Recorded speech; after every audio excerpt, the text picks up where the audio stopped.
listening to Over the Oxer podcast with Tracey Cole for all things to do with the mind for equestrians. Hello and welcome to the episode. I've had a little break and it's good to be back. It's beautiful sunshine here in the UK as I record this.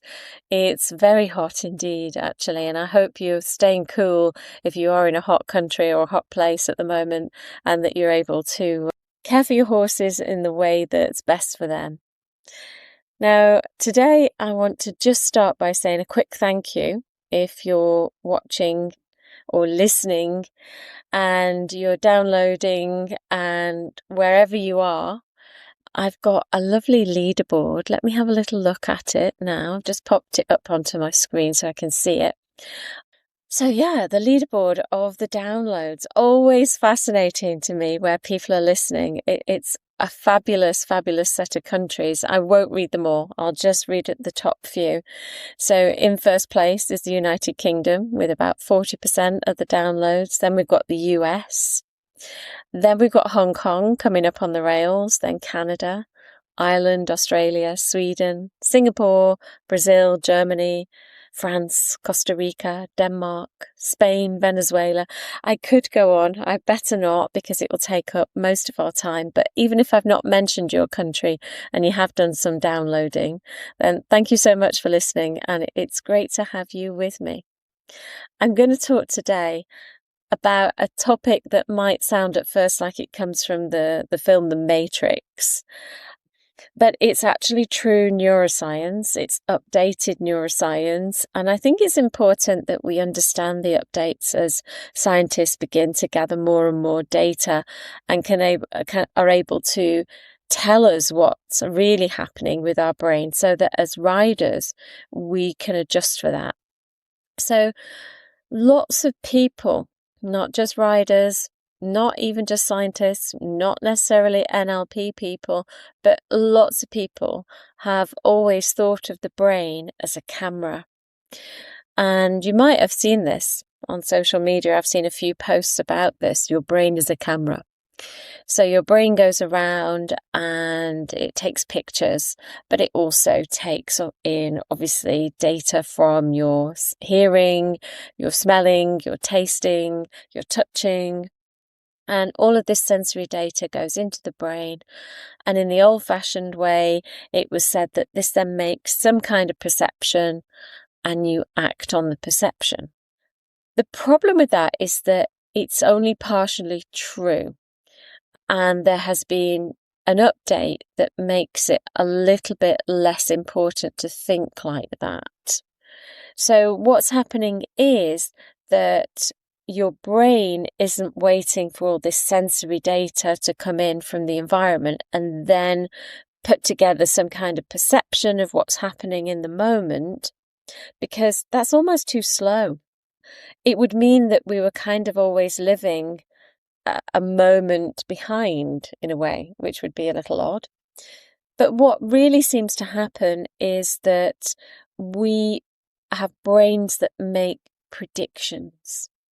So it doesn't wait for the sensory data, because, as I say, that's a little slow. But your brain begins to predict about what may happen in the next couple of seconds or so, based on past experiences, so based on your memories. And especially if that memory is charged, in other words, there's lots of emotion around it, it will go to that memory more than another one. And then out of these best guesses, it makes a reality, if you like, which is what we perceive as that perception. So let's just let that thing sink in for a second. The perception right now of what's going on right now is mostly something that's entirely in your brain. Your brain is obviously inside your skull. It's dark. It's silent. It doesn't have the sense of taste or touch or smell in terms of the organ of the brain itself. So the brain is kind of doing it all in our head. So the moment that you're experiencing right now is your brain's best guess at what would have happened.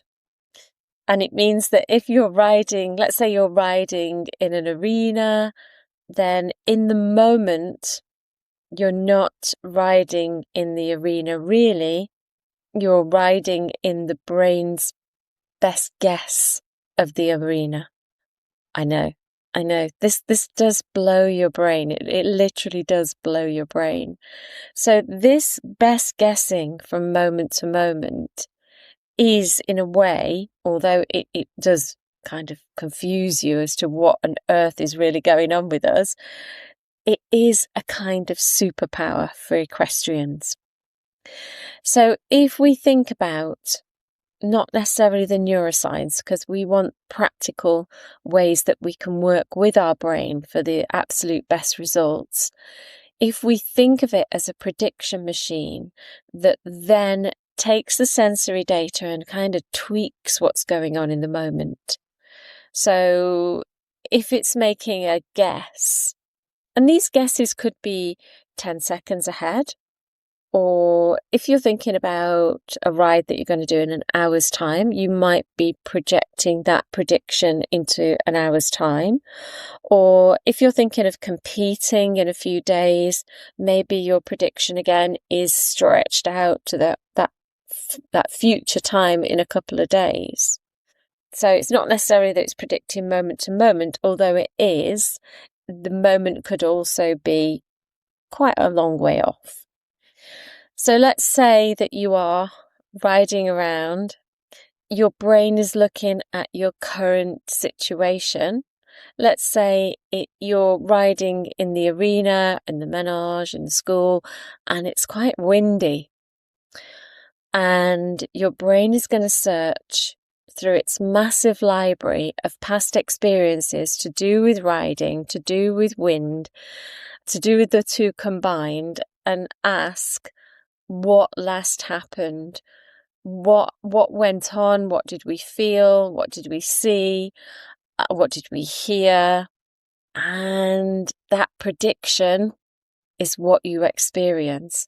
So before your horse takes a single stride, your brain has even then already constructed a little movie of what's about to happen.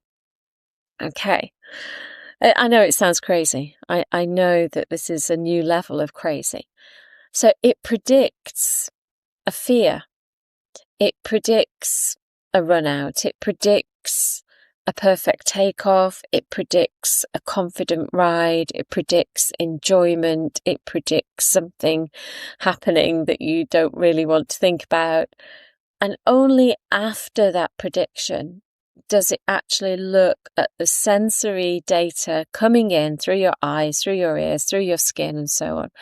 And it uses the sensory data a bit almost like a spell checker or something like that. So it just starts underlining all the errors and it tweaks that prediction.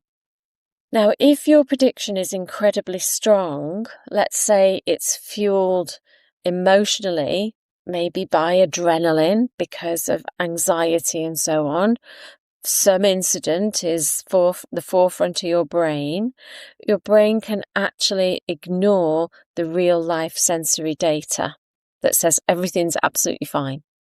And it keeps that prediction in the scary movie mode.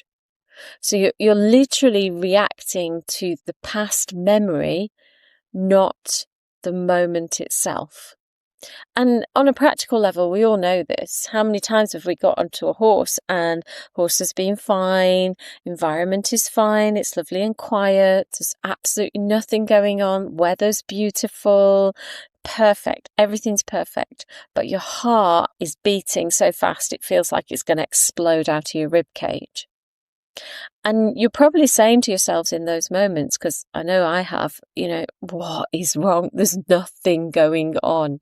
And it's because your brain has accessed some old event, and what you're experiencing is the old event.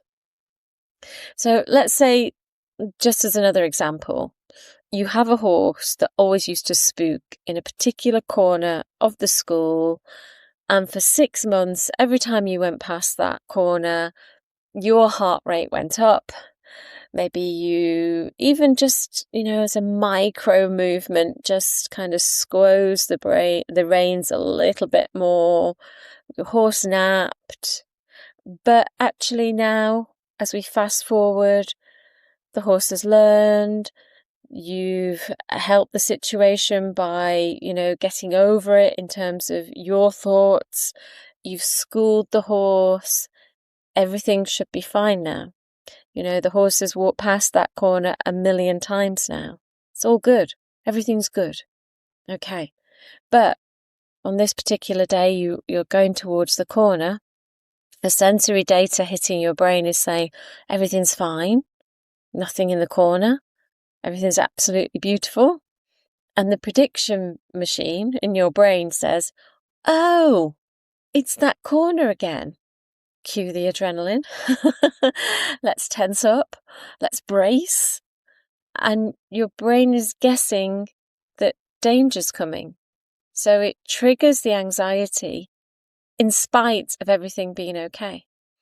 And your horse also has a prediction machine in their brain, and they're doing the same thing as us, but their prediction machine is much more attuned to the biomechanics of the rider. So if it's a riding situation, I don't mean out in the field with the herd, but in a riding situation, that's what they are basing a lot of their behavior on and their predictions on.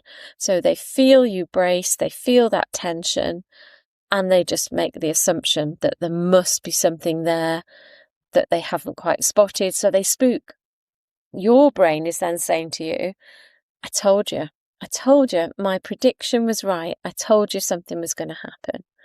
Except that it wasn't, and it wouldn't have done unless your brain had just gone to one of the past incidents, created that reality for you, because you weren't riding the moment itself, you were riding a past moment. Okay, but we can override that guesswork of the brain. So that's the good news. It's not a default if we don't want it to be. So your brain is making these guesses from the past, but you're not helpless. You can interrupt this prediction, and this is what you need to do. So first of all, the next time you feel a wave of tension or anticipation of something happening, just ask yourself, is this happening right now, or is it just a brain prediction? And sometimes, even if you say, is it a brain guess, it just takes the power out of that brain work. So is this happening right now, or is this just a guess? And that kind of makes you look around your situation, think about the horse, and think about what's actually happening, and taking away some of the power of that prediction. The second thing to do when you've realized, oh, this is just my brain guessing, is to absolutely flood the brain with new sensory data. So you might want to look at your horse's ears. What are they telling you? Does the horse feel tense beneath you? Look at the environment. Take a check on the weather. What about your seat bones? Are they soft? What about your thighs? What about your hands, your forearms, your shoulders? So just absolutely flood your senses, if you like, with all this data. So the brain just gets all of this contrary bit data. You could even breathe out loud so that your brain's going, okay, well, this is a bit strange because I'm predicting the disaster, but she's really just kind of breathing easily, softly, slowly. And each time you do that, you're creating a new memory. And if you think about that memory when you get off the horse and you make that more emotionally charged or a stronger memory by being pleased with yourself, then that's the memory that your brain is going to go to when it wants to make a similar prediction. So I hope that has been food for thought. Your brain's job is simply to keep you alive using all the predictions. It does it so that it doesn't have to expend a huge amount of energy. Brains are really costly on energy and glucose and fat. So if you are eating something sugary and fatty as you listen to this, then you can just tell yourself that you're feeding your brain in this moment. But brains also run on autopilot because it doesn't take much energy to have an autopilot running. We need to sometimes just do that manual override so that the brain is actually making a much better guess today and in all our subsequent rides. Thanks ever so much for listening. Take care, and I will see you again really soon.